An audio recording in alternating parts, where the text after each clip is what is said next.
Eagles put the flag in the ground, breaking the road blues in a comprehensive 38-point win over the Hawks at the MCG. The victory spoiling the Hawks' premiership reunions of 61, 71 and 91. Oh yeah, what a shame. It was also back-to-back wins for the first time in 2021 and keeps the Eagles in touch with the top four. Welcome to Eagle Review, proudly supported by Stake. Stake lets you buy Uber shares as easily as you order Uber cars. Plus, they don't charge commission on trades. Find Stake in the App Store today. Tyson Beattie, welcome. It is great to get that road hoodoo off the back. Well, Stephen, as I was sitting on the couch in the second half and the result was no doubt going to be a victory for us on the road, I was thinking of that Willie Nelson classic, on the road again. Our way is on the road again. Just can't wait to get back on the road again. Sounds like you've been getting stuck into Willie Nelson's supply by the sounds of things, Tyson. Well, it's inspirational, and particularly considering we've now won a game on the road this season. And, you know, given the injuries to the squad, and despite the Hawthorn struggling a little bit, it's certainly a confidence booster. Yeah, I know. And a lot of people want to say the Hawks, they're 17th. You shouldn't be celebrating so hard over that. But I mean, you just need one look at this injury list. It is out of this world. Now you're adding Liam Duggan to it. Knee surgery, 4 to 6. Fans are just putting their hands in the air going, yeah, righto. Sounds about right. But this squad, for the second week in a row, have produced 2 four-quarter efforts. They've won every term. Unbelievable. Yeah, and the fringe players really stepped up on the day. I mean, it was really impressive, given this injury list, how a lot of the players responded under pressure. And 2 wins in a row. Adam Simpson reflected on that turnaround since the Cats game after the match. Obviously coming off the Geelong game, 100-point loss, you know, didn't show much fight after quarter time. It's probably more about our roles and our system, all the boring stuff people don't want to hear, but giving our players that clarity seems to help them be more consistent. So we went back to that, and it doesn't matter where you play.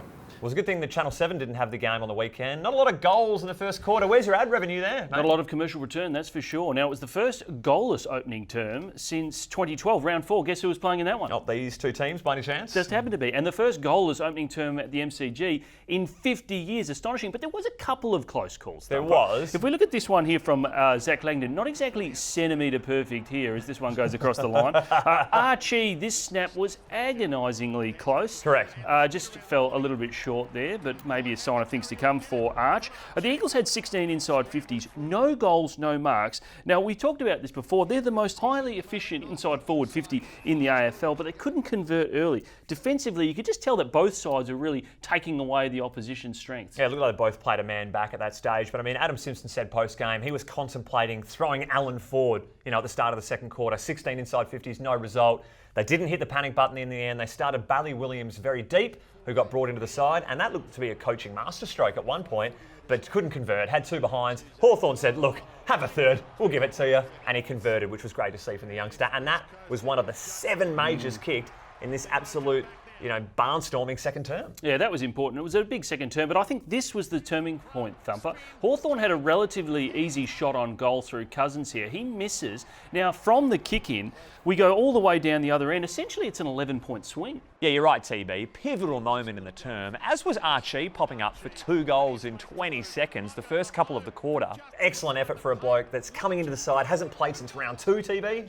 Yeah, and he had a career-high 4 goals, 6 inside 50s. I mean, he's only played 54 games in 7 seasons, averaging about 7.7 games a season. Very hard to get consistency, but 4 goals, he'll be absolutely thrilled with that. Another big factor in the second term, Thumper, was clearances. We won 7-2, dominated in the air as well, 20-10 marks, and at halftime we had 17 more inside 50s. That's a great Thumper stat, but I mean, they won the clearances by 11 on the day. They made the most of Natanui's service, which was pleasing. Almost 30 more inside 50s for the game, so the forwards were just licking their lips, and Jack Darling certainly feasted. 9 marks, 4 contested. Have a look at some of these plucks. Just vice-like hands again. Vice-like. Petruccelli booted a couple of goals. In fact, it was the forwards who were the biggest risers on the Stake High Flyer Player Index. So have a look. It's Josh Kennedy, Zach Langdon, and Jack Petruccelli all skyrocketing in the market. In fact, it's going to be interesting to watch because you've got Jermaine Jones, Petruccelli, and Langdon all really staying in the side for this small forward role, but Liam Ryan, the All-Australian, about to return. So it's an interesting match selection one to watch at the moment. Well, Jones in particular is going to be a really hard one to decide upon because look at this goal here. I mean, this is fantastic work rate by Jones. He played really well against the Dockers. He led the team in pressure acts, and he also got some midfield time throughout the day as well. But just have a look, Thumper, as he comes down the ground here. He follows up. Look at the hard running. and receive. Now, a bit of a juggle on the handball receive, but finishes really, really well on the left. I'll tell you what, he's playing pretty well right now. He is indeed, and that was a very special goal. His work rate around the contest, that's what he was probably elevated for at waffle level, and he's transferring it over, which is great to see. Now, the midfield were pretty good on the day as well. Andrew Gaff probably best on ground. He averages more disposals against the Hawks than any other team in the AFL. Absolutely loves the brown and gold. 38 touches overall, 8 inside 50. Tim Kelly was excellent, especially in the first half. We did 18 disposals and a goal. Really set the game up. Finished with 25 and 8 inside 50. Sheed and Redden also had it over 30 times each. They were fantastic. The back line, though, that was an interesting battle. Yeah, the matchup. I mean, you had Jack Gunston laid out, had some back spasms. If you remove Luke Bruce, 228 games from that Hawks forward line, remove Brad Shepherd, 204 games from the back line for Eagles. Have a look at this. It's Rotham, Cole, Nelson, Edwards, Witherden, Allen. Pretty young. How young is it? But then the Hawks go, well, we'll match you. Kajitsky, Lewis, Moore, Morrison, Hanrahan. The average games played between that Hawks forward line, 24. Yeah. So it was very fortuitous that our young back line got to match up against that Hawthorn forward line, but at the same time, they beat them and the midfield didn't leave them exposed too often. Yeah. Now, Thumper, some people might have noticed Luke Shuey in the box at the MCG on the weekend. Not really sure if he left some tomato sauce on his fingernails. Having a good crack, wasn't he? Yeah. This is what Adam Simpson said about what Luke Shuey's up to on match days at the moment while he's recovering from injury. Because we were a bit light on with the soft cap and coaches and, trying to spread the load. He's out for a while. He's got a real passion for football. So we thought we'd give him experience as helping out the centre bounces with Adrian Hickmott and overlooking stoppages. So he's not our stoppage coach, but he does have a look over things, and such a good on-field leader. He contributes in the box pretty well, but he's still learning, and I think he's learning quick. He's been quite an asset for us. A lot of fans would have noticed Josh Kennedy icing the calf. Bit of panic stations early, but only precautionary, they all say. I want to see what his training load is like this week, though, TV, before we start to saying he's all good to go. Fingers crossed for that match against the Crows. Now, a couple of things we want to point out through the game, Thumper, that was quite interesting. Firstly, Alex Witherden. He's a pretty clever player. Look at what he does here. He spins in the tackle. Now, this could have been holding the ball if he goes to ground. If he goes over the boundary line, that's definitely deliberate. He finds a way to get it over the goal line for a rush behind. Pretty good. Yeah, it wasn't bad. I enjoyed this one, though. It was from the Hawks player. So have a look. Retreating back to the goal square. This is Hardwick. Just says, well, I'm not going anywhere. You can tackle me over. That is so clever. What do you do if the Eagles? You've got to almost drag him forward now to get him out of the goal mouth. Or you could have just waited there for him to run out, because it would have been deliberate had he stepped back over. Time wasting, though. You waste minutes doing that. Now, what about your roast of the round? Because that's no waste at all. Can't forget about it. Thanks to Steak. Let's check out the roast. Let's begin it all with Petruccelli. How many cracks has he had at this one? Great tackle from Waterman. The left-hand pickup is special. Doink, doink. Oh, he's had a few tips at it. Absolutely lovely from Petch. Count any one of those ones. How about the Hawks or the MCG? They're playing Joker and the Thief as they run out at half-time. Coach of Geelong, Adelaide, Port Melbourne. Must have been great to play alongside Conan, Dermot. Oh, the word get great. Isn't that the song we run out to at home? That's what a lot of teams run out to. Still, they got us juiced, got us jacked. That's just worked against them in a big way. Now, why do you always give me the Falcons, Thumper? Is there something to do with my head? It's full outside off. It's easy to drive. So you dispatch it to the boundary line, mate. Okay, well, Jarman Impey here, he gets scone. Now, if you didn't see this the first time, bang, we've also got behind the goals vision of the Falcon. There you go. Elite. Now, Thumper, the Hawks were celebrating, as we mentioned, the 61, 71 and 91 premiership reunions. What a shame. Now, the 1991 halftime of the grand final is one that you'd never forget. It should have never seen the light of day, this Batmobile. Angry Anderson on it. Now, the Hawks fans, a group of Hawks fans, paid $23,000 at auction for this hideous piece of machinery, Thumper. That's a roast. A group of them. So just borrow it. So I got it Monday, you got it Saturday.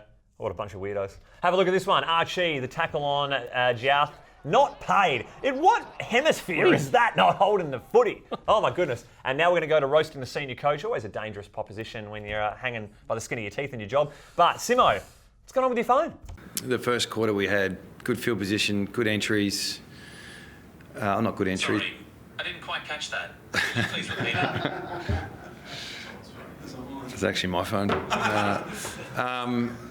Simo and technology, not a great mix there. Now, I did notice this fan at the MCG, Thumper. I'm sure they sell hats at the G, but this bloke here with the sort of next to Jeffrey Rush self-constructed visor for a brim, I mean, look, it's probably good improvisation, but I'm still going to roast him for that one. Yeah, it's MacGyver watching footy, but at the same time, bring a hat from home, I would have thought. Now, last week, let's have a look at what you said last week. How's this, TB? We've had some sent in by fans for the first time in 12 years. Hit me up at Thumperlicious on Instagram or Twitter. I'm not doing much on weekends. So, how many did you get? That'd be 0. But I did get one this morning, so he saved me from having an absolute duck. It's from Sean O'Puck. Have a look at this graphic from the AFL website. So having a look, geez, I know I dozed away in the fourth quarter. It was getting a bit boring, but I don't remember the Hawks' 9-goal term, which just barnstormed them home, and West Coast going -3. Well, they have a few own goals today. Hawthorn media manager maybe wrote that one up. Wishful thinking, I think so. Now we're going to go to Around the Grounds. Love this one. Tex, playing a different sport. I think this is the long snapper role in the NFL, but that's going to be pinged every day of the week. No good text. McKay for North Melbourne. So all you got to do is rush the ball here. Oh, he's overrun it. As if that wasn't enough. Oh, got your skipper injured as well. So that's a double roast. No good. Jeremy Cameron had the ball go out the back for the Cats. Easy does it. You got all the time in the world. No, you don't, because you've just rushed that, Jeremy Cameron. But you kicked 6, so you probably had the last laugh, I reckon. What about Richmond, Castagna here? He is normally a reasonably accurate shot on goal. How about this? It looks like he's just... The races, not the goals on that occasion. Now, in the Sydney-Melbourne game, Tom McDonald here is dealing with this fan on the boundary line as he attempts a shot at goal. Got now, a that's beasting a at very half-time. long finger, that one. Reminds me of those old Messenger on hold number 1 fingers that we used to have at Eagles games. And in the end, after McDonald nailed it, he's given him the importance. No good there. What about Jordan Roughhead forgetting their team song? Celebrate an 18-point victory.